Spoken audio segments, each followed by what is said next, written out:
இன்னைக்கு நியூஸ் பார்த்துருப்பீங்க. திருவண்ணாமலையில் பார்த்தீங்கன்னா ஒரு ஆந்திராலேருந்து ஒரு லோடு காய்கறி லோடு எடுத்து வந்திருக்காங்க. ஸோ அதுவும் நேற்று மிட் நைட்டு அதில் வந்ததில் பார்த்தீங்கன்னா ஒரு 2 லேடிஸ் ஒரு ஜென்ஸ் வந்திருக்காங்க. அதில் அந்த லேடிஸில் ஒரு சின்ன பொண்ணு, ஒரு 18 வயசு பொண்ணு தான்.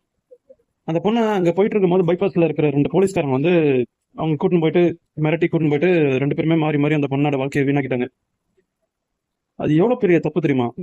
ஒரு போலீஸு, மற்றவங்களை பாதுகாக்க வேண்டிய ஒரு போலீஸு, அவங்களே வந்து இது மாதிரி பண்ணுறாங்கன்னா கவர்மெண்ட்ல எந்த அளவுக்கு சட்டத்தில் அவங்களுக்கு வந்து எப்படி சொல்றது, அவங்க எவ்வளோ பனிஷ் பண்ணா அவங்க வந்து இவ்வளோ கேர்லெஸ்ஸாக இருக்காங்க. ஒரு பனிஷ்மெண்ட் ஸ்ட்ராங்காக இல்லாமல் இருக்கிறதுனால தான் இந்த அளவுக்கு வந்து பண்ணுறாங்க. அதே மாதிரி பார்த்தீங்கன்னா அந்த பொண்ணு அங்கேயே விட்டுட்டு போயிருக்காங்க. காலைல 4 மணி போல் அங்கே பால்கார் ஒருத்தர் வந்து பார்த்து அவங்க கவர்மெண்ட் ஹாஸ்பிட்டலில் போய் சேர்த்துருக்காரு போல, திருவண்ணாமலையில்.